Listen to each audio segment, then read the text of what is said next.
All right. My name is Pat. I'm an alcoholic, and I'm grateful to be sober. I'm grateful to be here. And man, it was a nice commute from my bedroom to the living room. And the Zoom world is quite an interesting place. It's interesting. I'm sitting in my living room talking to myself. I kind of changed it up a little bit. So I got a picture of my mom and my son on the wall. My mom, she died on January 10th, but on January 2nd, she wrote a note to my son, and it says, and I got it framed. So 8 days before she died, she says, "Dear Eden, I love you and your dad so much. I love you. Keep doing the things you do best. You are kind and you are gentle." And then she wrote, "Love, Grandpa." And so, she was on hospice, so we'll give her the benefit of the doubt on that one.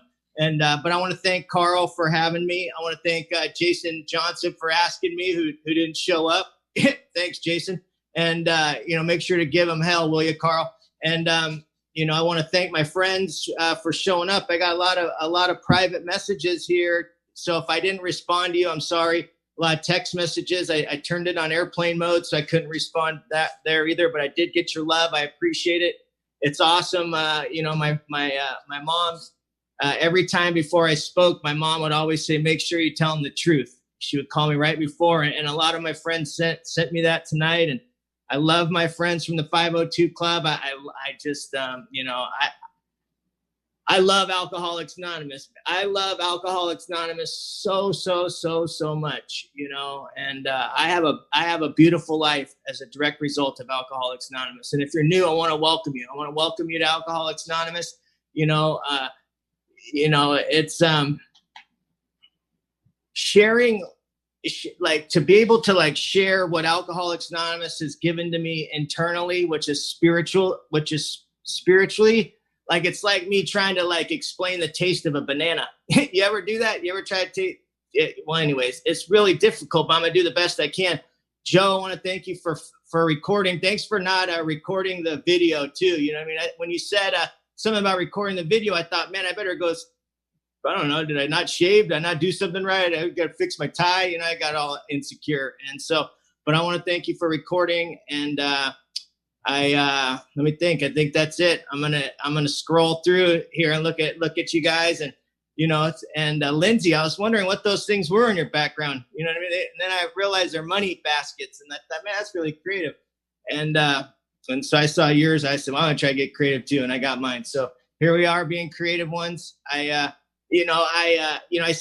actually saw my friend Jillian. She was at a meeting I was at last night in San Fernando. I see you here, and William from San Francisco. It's kind of cool, the Zoom thing, right? It's like, right when it happened, it was like, oh my God, we're losing our meetings and do this dang Zoom, and we can't really connect, and it's just not the same. And then all of a sudden you're sitting in a meeting with friends from Ireland and San Francisco and LA, in your living room. So it's super cool. And I'm a chronic malcontent, you know what I mean? Like when I'm in the meetings, I'm annoyed at the meetings, you know what I mean? The coffee's not made right. It had to drive 30 minutes, all the traffic. Oh my, if I have to hear that guy share the same thing again, and then the meetings are taken away, and I'm like, wait a second, man, where's my meetings? I need my meetings, and it's just like, whoa, but it's really awesome to see the power of God work through the servants of Alcoholics Anonymous, right? Like those of us that do the work, we just Zoom, you know what I mean? And we're like, hey, how's it going? We're back, we're back at it. And, the spirituality of this thing happens for me within the service that we get to do with one another, and the service that we get to do with new friends that are coming in. I'm so grateful that Alcoholics Anonymous gave me a primary purpose. And that primary purpose is to carry the message to the alcoholic who's still suffering, whether that's in the rooms with long-term sobriety or brand new. And so I love AA. It's given me a good life.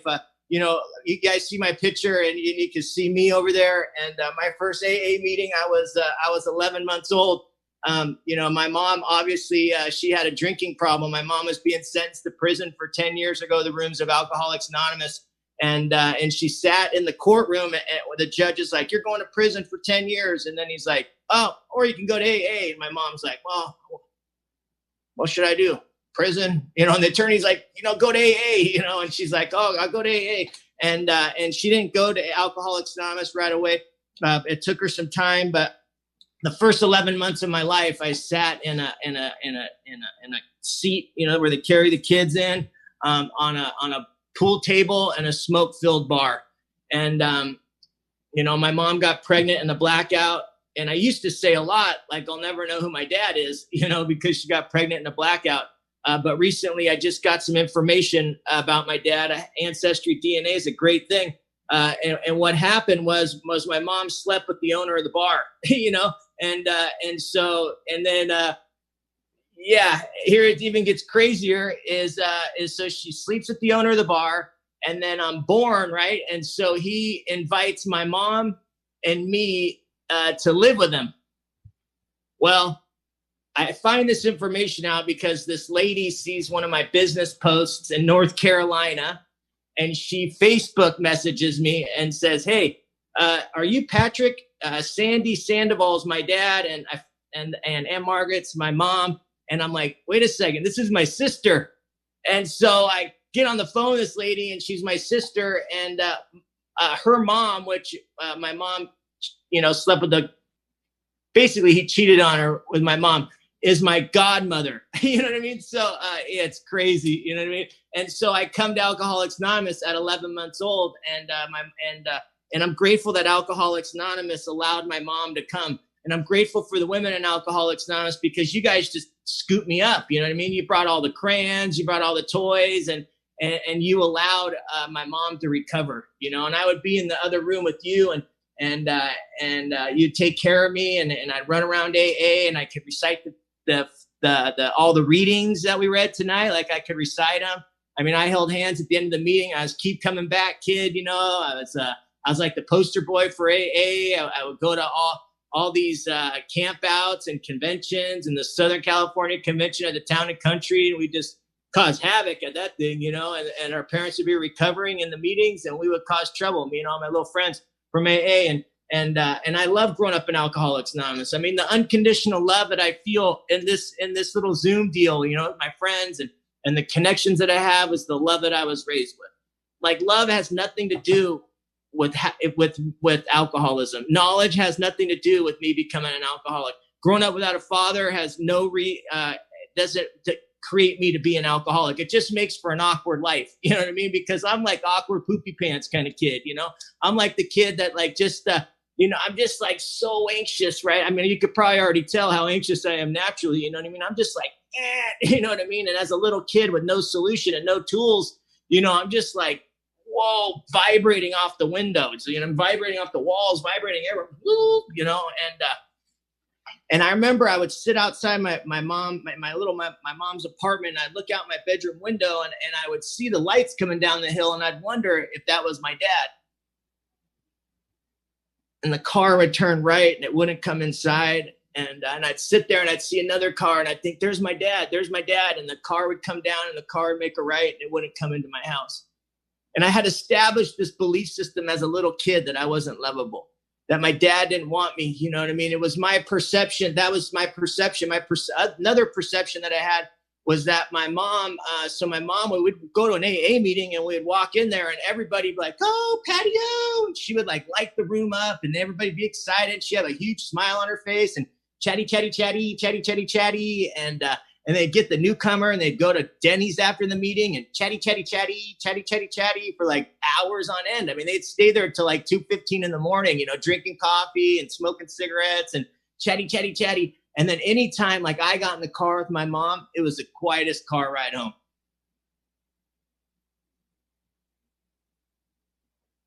It was an emptiness on the inside, like no other, you know what I mean? And I had established beliefs that I wasn't good enough, that I was worthless, that nobody loved me. And my mom did the best she could. You know what I mean?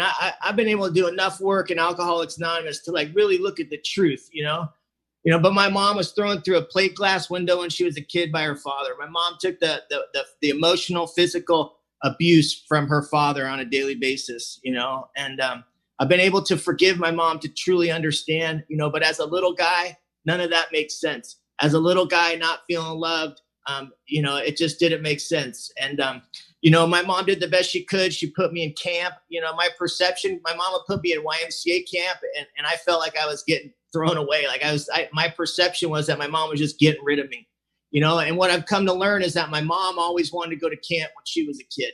And so she wanted to do the best she could with her son, and she made sure that I went to camp, but my perception to that is totally different. And, she put me in AYSO soccer. I hated soccer. You had to run so much, you know what I mean? And then the stupid soccer mom would only give me 1/4 of an orange, you know what I mean? I'm like, she's selfish, you know what I mean? I don't want to play soccer no more.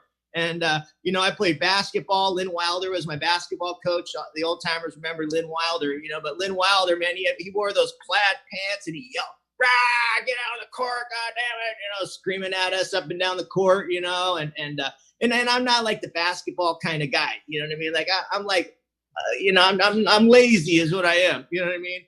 Like, you know what I mean? Like I saw Lindsay and Robin come running from San Francisco on those bike things, man. I'm thinking, man, never in a day that would happen to me, And I saw Carl the other day. I was thinking, man, Carl's going to be doing it next year, And, but not me, man. I'm lazy. And, I'm on the basketball court and everyone's running around. And all of a sudden the ball falls in my hands. I'm like, holy cow, I finally got the ball. And I threw it. I just threw it. I thought, but get in the hoop. So I threw in the hoop and it went in and I was so stoked. I was like, woo, made a basket. I made a basket. First time in my life.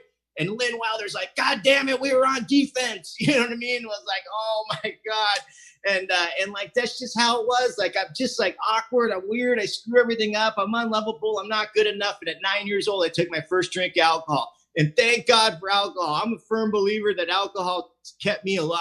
You know what I'm saying? And I remember at 9, I was with some kids. They were 14 and we were causing trouble. And we ran through this hospital. We ran out the front door and we ran up this parking structure. We were between the 3rd and the 4th story. And these kids pulled out a bottle of Jose Cuervo. And I didn't know what alcohol was going to do to me or for me. But I knew as a little guy that if I didn't drink it that day, those kids weren't going to like me. That was it, right? The day before, the program, the COP was there. The DARE program was there. I was signing the pledge. I'm never going to drink. I'm never going to do drugs. I'm promising my mom I'm never going to drink. I'm never going to do drugs. My mom's recovery meant so much to me. I was like, oh, my God, we're going to be sober forever, as a little kid. And my mom's my hero. And those kids pulled out that bottle of Jose Cuervo that day. And they're like, hey, do you drink? I'm like, yep. Took a pull off that thing. And I hated the taste of tequila.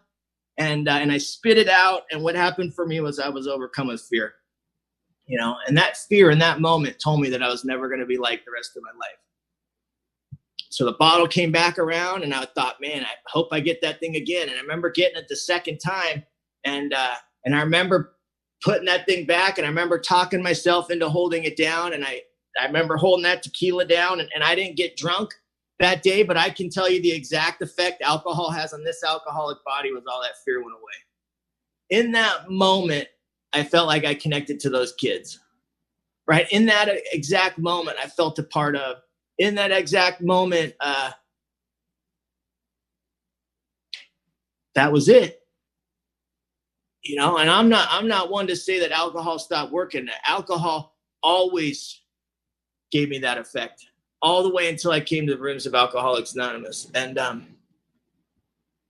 it just took a lot more over time, but it did give me that effect. And, restless, irritable, and discontent. I know that I have a nervous disposition. The book talks about that nervous disposition. I mean, I bit my nails since I was a little guy. I still do it. I got that bouncy leg syndrome. I'm just like, you could see how anxious I am naturally. I like vibrating all the time. And as a little kid with no solution, no tools, when I drank alcohol, all of a sudden it was like, man. And at 11 years old, it was hard to get booze at mom's. I took my first hit of weed at 11. By the time I was a freshman in high school, man, I was drinking every weekend and smoking weed every day. And by the time I was a sophomore, I was listening to like Eazy-E and NWA. And I grew up in Mission Viejo, California, but I had size 50 Dickies pulled all the way up, and I had a 5XL sweatshirt, and I walked with a limp, and I drank St. Ides, and I poured it on the curb for the dead homies, you know what I mean? And I didn't have any dead homies, but I was getting ready for some, you know what I'm saying? And right, I'm poopy pants, right? I'm like a chihuahua with a big mouth and big friends, like Jamie over there. He looks like a big guy with you know what I mean? And I talk a lot, wah, wah, wah, and then I'm like, yeah, get him. And then my friends beat you up, and I'm like, nah, nah, nah, nah, nah, and I'm just a coward. I'm terrified. I'm full of fear. and alcohol gives me the courage to go out and to live life. And by the time I was 17, mom's like, hey, you can't smoke weed in my house. And so I hid it better for a month because stopping isn't an option. And, mom's like, hey, I'm an active member of AA. Like, this is a sober household. And I know that I have to stop, but I can't. Now, I think that I'm, drinking because I'm having fun. I think that I'm drinking because, if you would just leave me alone, like, you know what I mean? But looking back at my story, my mom said, in order to live here in this house, you have to be sober, right? Like, my mom provided a roof for me. She provided clothing for me. She provided food. She provided everything for me. Like, I was spoiled, rotten. I'm an only child, right? So I'm this spoiled, rotten kid. And mom's like, in order to stay here, you have to be sober. My mind, since coming to AA, learning that I have a thinking problem, my mind says, hide it better. You know what I mean? Like, I have to figure out how I can control and enjoy this without getting kicked out of the house. And so I hide it better, and I get really good for a little while, for a day, and all of a sudden what happens is I pick back up, and a month later, my mom, I come out of a blackout, and my mom's standing there, and she has a bag of weed in her hand, and I'm coming in and out of a blackout, and I know I'm in trouble, and I'm trying to think of all the stories that I can tell her. It's my friends. It's, oh, yeah, that was old, all these other things. And what my mom, I mean, at least what I heard her say was, you're kicked out of here. You know what I mean? And I was like, screw you. And I left. But I remember walking out the front door and looking at my mom looking at me that day. And I just had so much anger and so much rage on the inside. I grabbed her by the collar and I slammed her up against the wall, and I just banged her up against the wall 3 or 4 times. And I literally watched my mom's heart break right in that moment. And I don't know how you deal with shame and guilt. I told her, F you, I hate you, you're the worst mom in the world, I'm going to make you pay for this decision, and I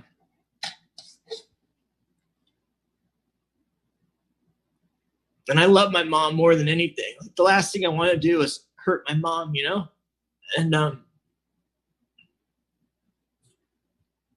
I'd be homeless from the age of 17 until I got sober at 27. And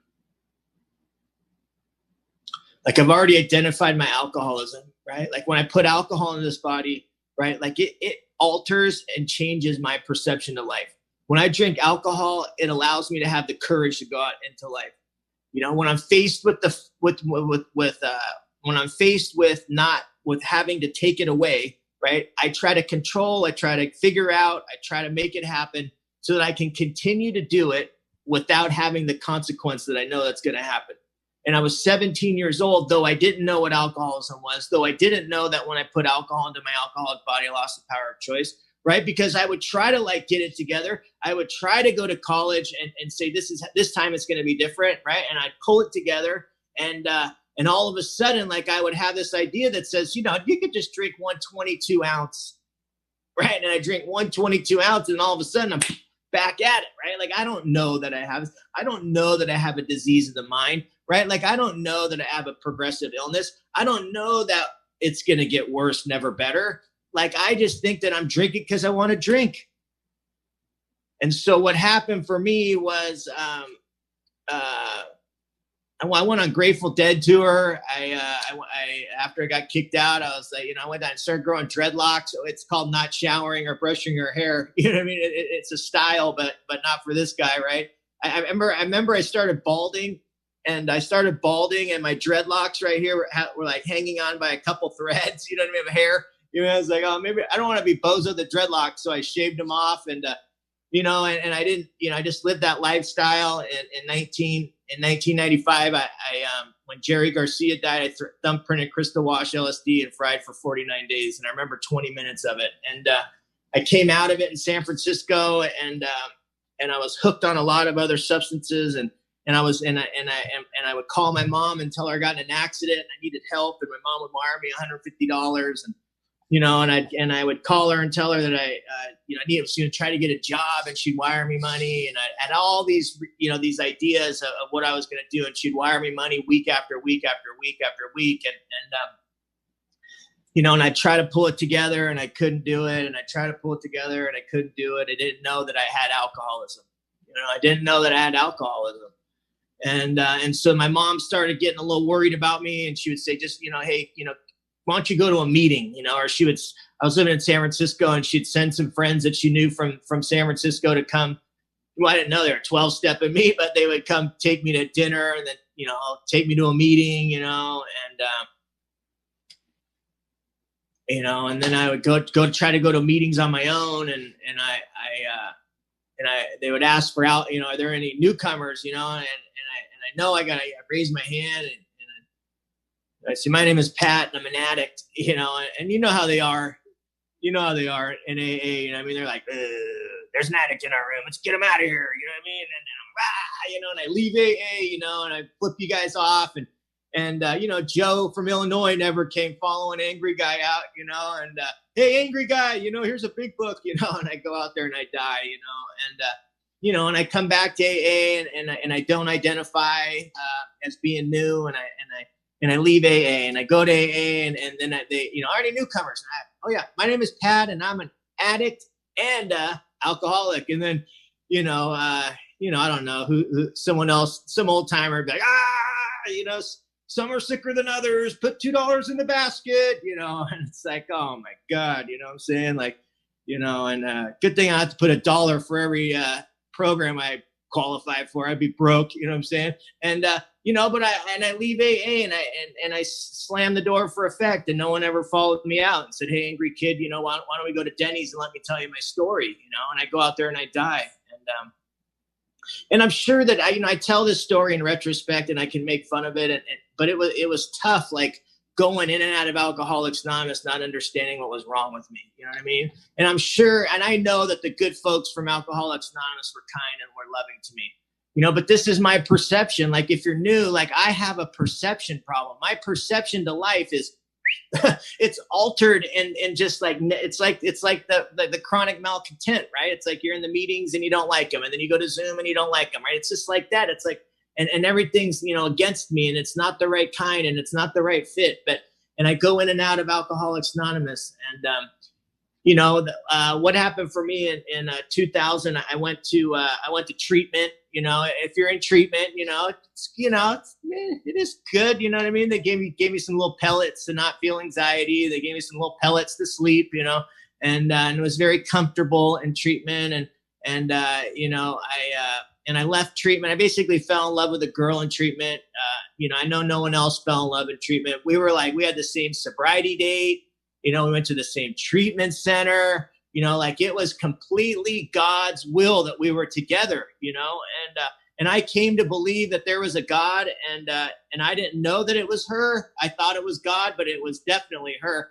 My counselor, Mark, wanted me to go to sober living for 9 months. She had to go to sober living for 9 months too. I mean, this was totally God's will. I mean, the planets were aligning and everything. I mean, dude, get the crystals out and let's do the deal, And so I asked her, I was like, hey, God, where should we go to sober living? And I didn't say God. I said, hey, where should we go to sober living? And she's like, I don't know. I think Hawaii would be a great place to go. And I was like, wow, romance too. Like, this is great. And so I decided to go to Hawaii with my sober girlfriend with our same sobriety dates.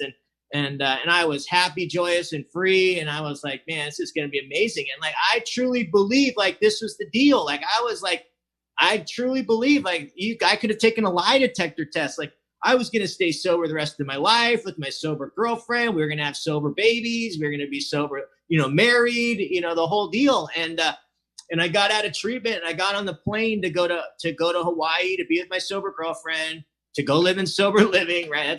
Anyways. And so, and the flight attendant's like, hey, what do you want to drink? And I was like, well, Heineken. Right. Because I'm not an alcoholic. Right. I'm a heroin addict. So if you're a heroin addict, a Heineken is all right to drink to go be with your sober girlfriend at sober living. Right. This is a disease of the mind, though I don't know that I have a disease of the mind. I don't know that my thinking is not, and so I ordered a Heineken, and I didn't know about a phenomenon of craving. So I drank the Heineken.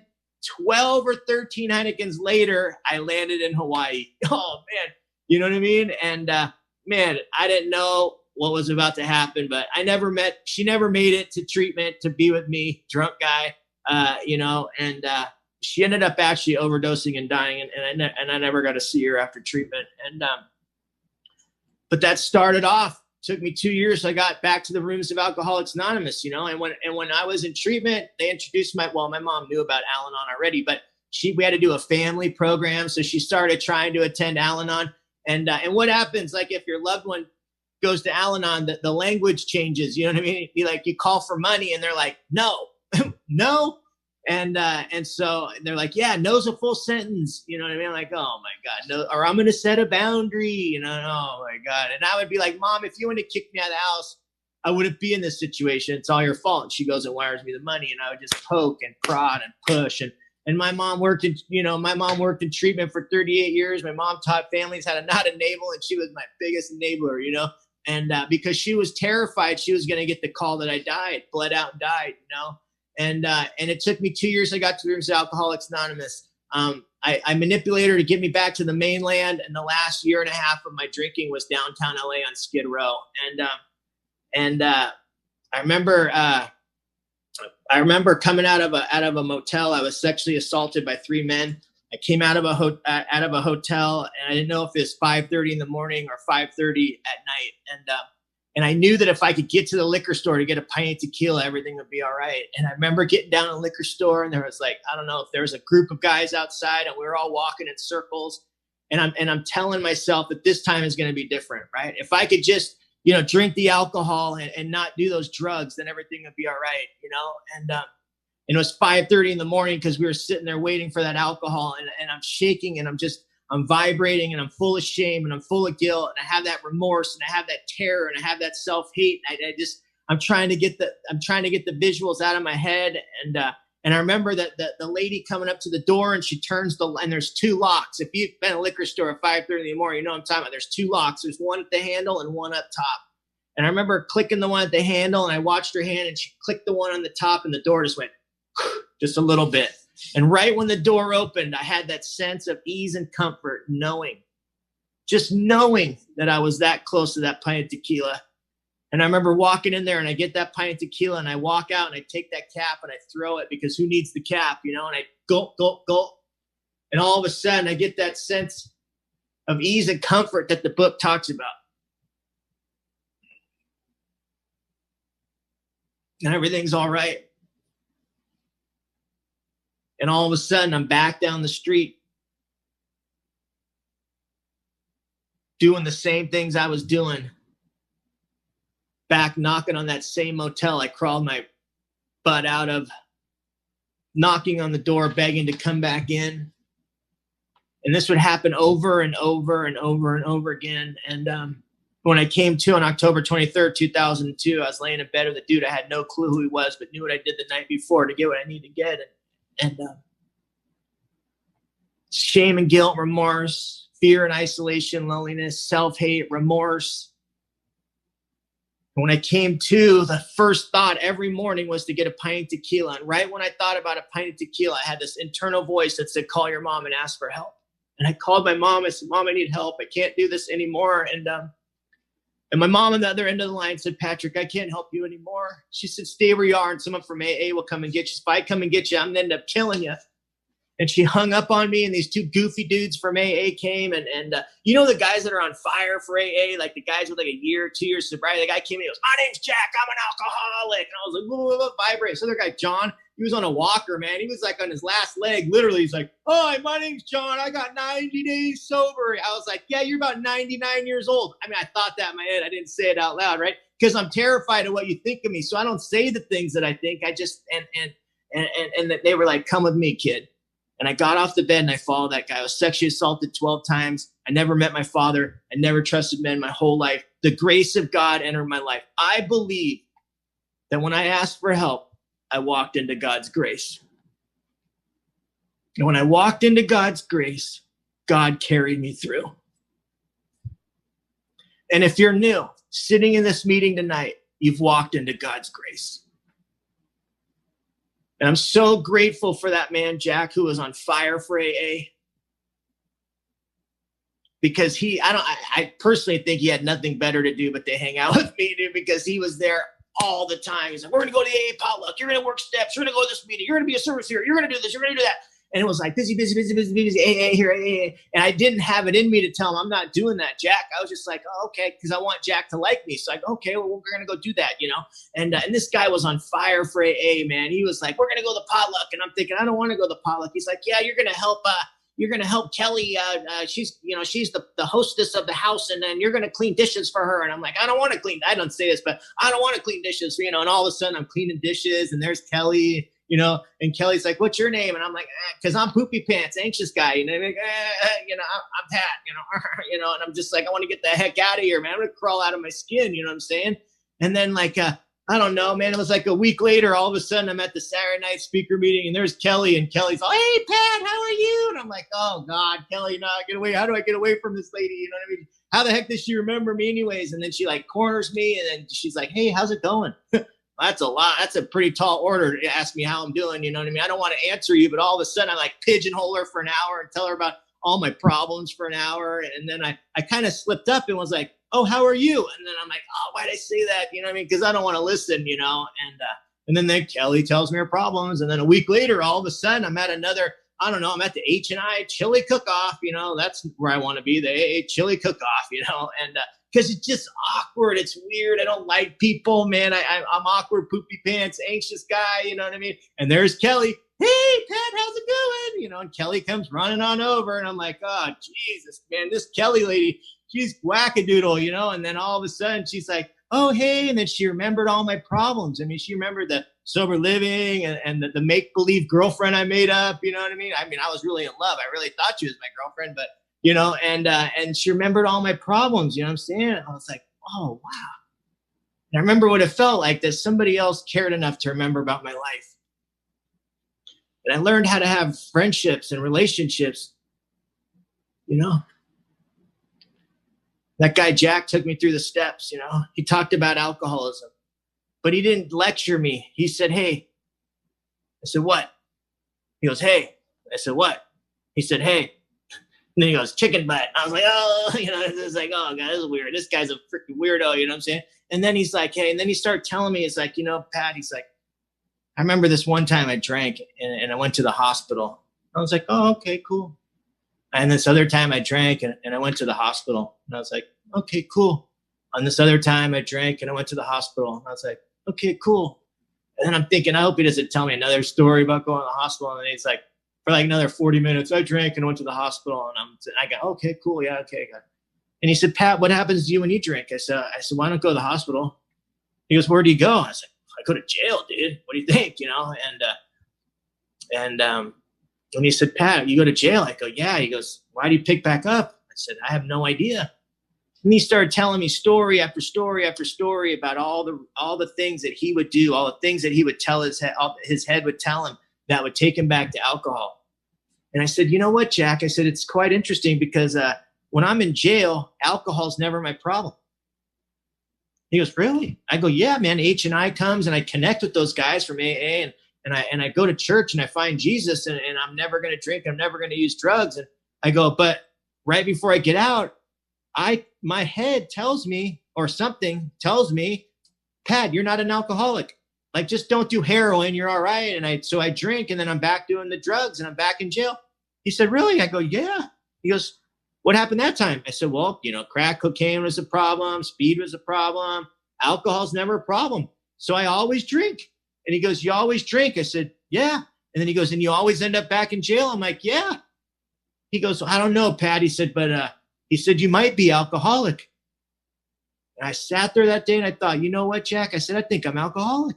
And it was like a light bulb. It was like, ding, you know what I mean? And, everyone else knew, you know what I mean? I was like the last one to know, and then all of a sudden he said, we're going to work the steps. And he was really excited. And he said, do you believe in God? I said, no, Jack. I said, I don't believe in God. He said, oh, great. He's like, do you believe that Alcoholics Anonymous worked for me? I was like, oh, I guess so. And he said, oh, great. Okay. That's all you need is a little bit of willingness. And he said, are you willing to do what I tell you to do? For victory over alcohol. I was like, I guess so. I get how can I say no to the guy? He won't leave me alone. I know if I say no to him, he's going to, and so I just said, yes, Jack, I'm willing to do. And I'm a firm believer. My fear of wanting you to like me kept me coming around. It kept me doing what you guys want me to do because I wanted Jack to like me. And so he would say, we're going to the potluck. I want Jack to like me, so I'm going to the potluck. He said, you're going to do this. I want Jack to like me, so I go do this. And all of a sudden at 90 days, mom, he's like, hey, it's time to make amends to your mom. And I'm like, I don't want to make amends to her. And when I sat down with my mom, and my mom was, 27 years sober at the time. And I said, hey, Mom, you know all the times you wire me the money and I told you it's this for this and that. She's like, I know. You lied to me the whole time. And I said, what can I do to make it right, Mom? And she said, I just want you to get in the middle of AA and help as many people as you can. I was like, all right. And what happened in that moment was that fire that guy had for AA, the fire turned on in me. And I ran back to Jack, man. And I was like, oh my God, Jack, you won't believe it, man. AA is amazing. Dude, this is awesome. Like, this is crazy. Like, my mom forgave me. Like, this is awesome, And I had made a bunch of amends, but that was the amends that just really clicked it in for me. And I was like, oh my God, this is awesome. I'm so excited. It's going to be the man. Oh, great, And he's like, oh, yeah. I was like, yeah. He said, what does she want you to do to make it right? I was like, dude, she just wants me to get in the middle of AA and help people. Like, this is great. Like, this is what you're telling me to do all the time. And it makes sense. It's spiritually aligning. He's like, yeah, it's spiritually aligning. I was like, yeah, it's spiritually aligning. It's like, dude, it's just like, the crystals are all getting set up in the right area. It's God's will. He said, yeah, well, God wants you to pay it back. And I'm like, what? No, dude, she didn't want me to pay the money back. She just wants me to get milk because I don't want to pay the money back. And he said, yeah, Pat. He said, hey, I want you to pay it back. So you're going to pay it back. And I said, well, I don't have any money. I barely make, minimum wage. He goes, you're going to pay it back $25 at a time. I'm like, Jack, it's going to take me forever. Like, I'm going to be like 100 years old paying her back. He said, yeah, we're just a little bit at a time, And so I started giving my mom $25 a week. And I had to write this note to my mom. Mom, I love you and I appreciate you there today. And I write this note and I give her the money. And then, I don't know how long it was, but he goes, I want you to write a note to her every day, pay her once a week. And I'm writing the notes and I'm giving her the money. And all of a sudden, like, our relationship started to change, right? Because it was like a love affair, man. It was like, I love you. I hope you have a great day. You're the best mom in the whole world. You're my hero, and all of a sudden, like, well, wait, this is weird. You know what I mean? Love affair with your mom. Like, you should begin a girlfriend or something, not with your mom, And so I go call my sponsor. I'm like, dude, I'm not doing this anymore. This is weird. This is getting kind of weird, And he says to me, he says, Pat, you don't have to do anything you don't want to. I'm thinking, wow, that's awesome. Great. I'm glad he finally agrees with me, And he said, but how free do you want to be, Pat? Mom, I love you and I appreciate you. And start leaving the money, you know what I mean? And because I want to be free, I want to be free. And so I write the notes and at 5 years sober, Mom sat me down and she said, Patrick, I no longer want the money anymore, but I still want the notes, And I can honestly tell you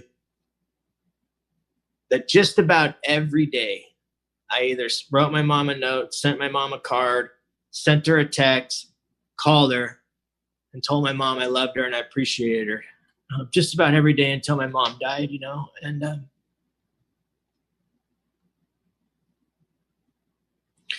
remember when I was new, the old timers used to always say, I don't hear it that much anymore, but the old timers would say, don't leave before the miracle happened, I'll always be like, where's the miracle? And there ain't no miracles, you know what I mean? And what happened was that my mom was diagnosed with COPD when I was 2 years sober. I had to take my mom to the hospital. She was super frail and she was in a room for like 3 days. I was living with her and I had to take her to the hospital. And her oxygen sats were supposed to be at 90. And we walked her into the hospital and they were at 35. And she was like, they were dropping and they put her on oxygen. They got her, she had pneumonia and they got her out. They diagnosed her with COPD and she was supposed to be on oxygen for like 12 years before she passed. But you know how that alcoholic pride is, what I'm saying? I'm not wearing goddamn oxygen. And, and she cruised around and right before her 40th birthday, we had to rush her to the hospital and she was on on life support. And And I brought my son to say goodbye to my mom, and it was me and my son's mom at the end of the bed, and my son walked in, and her and my son had a really, really special bond. And my son walked in, and my mom looked at him, and she said, I want to thank you for giving me the gift of kindness and love. When you entered my life, the gifts that you gave me have been able to allow me to help thousands and thousands of women at a deeper level. And then all of a sudden, it was like I watched this spirit come out of my mom. And I was sitting there, my son's mom's crying in my arms, and I'm just sitting there watching my son. And all of a sudden, she looked at my son, and she said, because of this oxygen and these doctors, she's like, I'm going to be able to get out of here soon. And my son looked at my mom, and he's like, yeah, you're getting out of here, Grandma. Don't worry about it, you know. And he turned around, he walked away, and the nurse went to go grab him. And he said, my grandma's going to be fine. And sure enough, 2 weeks later, my mom was out of the hospital. And I don't know if it was God or my mom's pride, but she wanted to make sure she got there to that 40th AA party. You know what I mean? And sure enough, man, she made it to that AA 40th party, and we celebrated, and we had a good time. And my mom was good for another 3 years, you know, and my mom rocked an oxygen tank like nobody's business. You know what I mean? My mom crushed that oxygen tank. You know what I mean?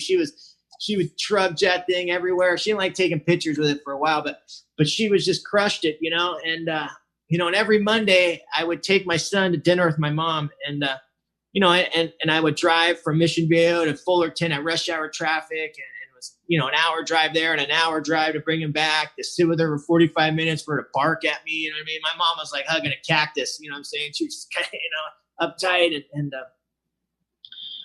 she would yell at me for biting my nails and yell at me for bouncing around, and I was just getting frustrated, man. I'm like, I'm not doing this anymore. You know what I mean? I'm like, I'm over it, man. I'm just over it, man. She's supposed to be 40 years sober. She ain't spiritual, you know what I mean? In my head, you know? And I'm talking to my friend, Michelle Lyon, and I just said, you know, I'm over this, man. Like, I'm done. Like, I've done everything I can, right? They tell me that it's about living amends. Like, I've done everything I can. It's never going to change. My mom is never going to change. And she looked at me and she said, Pat, she said, you're going to have to teach your mom how to love you. Here I am, 40-something years old. I got to teach my mom how to love me. Like, you know, here I am, you know, emotionally acting like an 8-year-old, you know what I'm saying? Though I don't know it. And so I said, okay, Michelle. And like, I'm super soft and lovey and touchy. And so I grabbed my mom and I'd kiss her on the forehead and I'd tell her how much I loved her. You're the best mom in the whole world. And I would just smother her with love. And she'd just be like, oh, just anxious and just like, get me out of here, you know? And our relationship started to change. And we were in Nashville and it's going to speak, and my mom couldn't breathe, and I made her get in the, it's like, when are you going to let me love you? And she sat in the wheelchair, and we, you know, and I'm walking. I got a bright idea, and I started running with my mom, and we're going down this hill, and I jumped, I kicked my legs up, and the mom's yelling at me, stop. And our relationship changed, you know. In that moment, our relationship changed in this innocent, playful relationship. And the next morning I woke up and she had snuck in and put this red dye tablet in the shower head, and all this red water came on me, and she's flipping me off, laughing, I got you back, you know. And man, it was just a powerful experience, you know, like just powerful to watch. And it's retrospect, you know, when you're in it, you don't know the changes, you know. And my mom, I thought she was going to drown, and I rushed her to the hospital. She had a tumor and a blockage.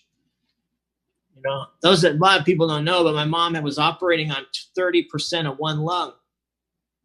The one lung was completely scar tissued, and she had 30% for 3 years. Like, she crushed it, you know. And she went to the hospital, and they diagnosed her with lung cancer, and they cored out the tumor. And you know, my mom got it 2 weeks later. My mom was back at the meetings, you know what I'm saying? And I thought, man, my warrior mom spirit, you know. And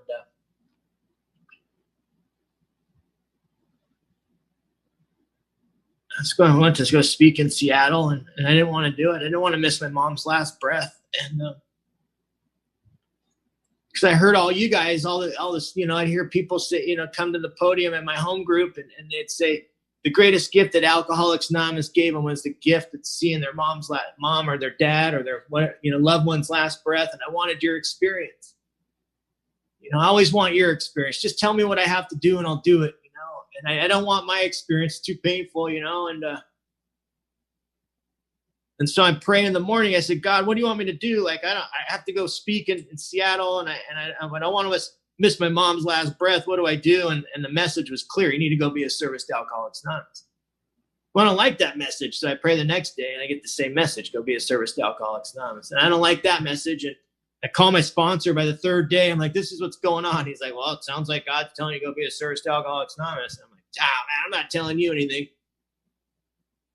And I went to go be a service to Alcoholics Anonymous. And third day, they called me. They said, your mom's not going to make it, and she hasn't been unresponsive. And, hurry up and get back. And I prayed, and same message was to be service to Alcoholics Anonymous. Go back when your flight is. And 2 days later, I went back, and I walked in, and my mom sat straight up. She hadn't moved. She hadn't talked, but my mom sat straight up in that bed, put her arms up like that. Felt spirit walk in that room. I went in and she held on to me and she said, Patt O, I want you to know you did the right thing. She held me and she said, I love you, I love you, and I love you, I love you. And that was the last words my mom said. And my heart broke. My heart broke. And if it would have been up to me, I'd have shortchanged myself. If it would have been up to me and listening to the mind that told me to sit here and watch my mom die, I would have missed the miracle. Because what my mom said when I made that amends to her, she said, all I want you to do is I want you to get in the middle of AA and help as many people as you can. And I honored my mom's word all the way from that moment to the day my mom died. I can't willfully, intellectually create a surrender. I can't willfully or intellectually create forgiveness. Like, those are spiritual terms that I've learned in Alcoholics Anonymous, that when I apply the action contrary to the mind, the gifts happen. Spiritual gifts continue to happen in my life. Selfish and self-centered, walked in that door on 10/23/02. Another miracle that has been given to me is the miracle that I care more about you today than I care about myself. If I look back, I can see miracle after miracle after miracle after miracle after miracle happen. And I'm so grateful for the old timers that continue to come to Alcoholics Anonymous and pave the way and let me know. That continue to love me unconditionally. That continue to sit down with me and tell me story after story after story. Because it's through your story that punctures the ego enough for me to get in touch with spirit. If you're new here in Alcoholics Anonymous, my message tonight is that Alcoholics Anonymous is a lot more than just not drinking. Alcoholics Anonymous is a process of growing up. And I pray every night when I go to bed that if you're new, that you find a sponsor that cares more about your life than the way you feel. My name is Pat. I'm an alcoholic, and I love you all. Thanks for letting me be here.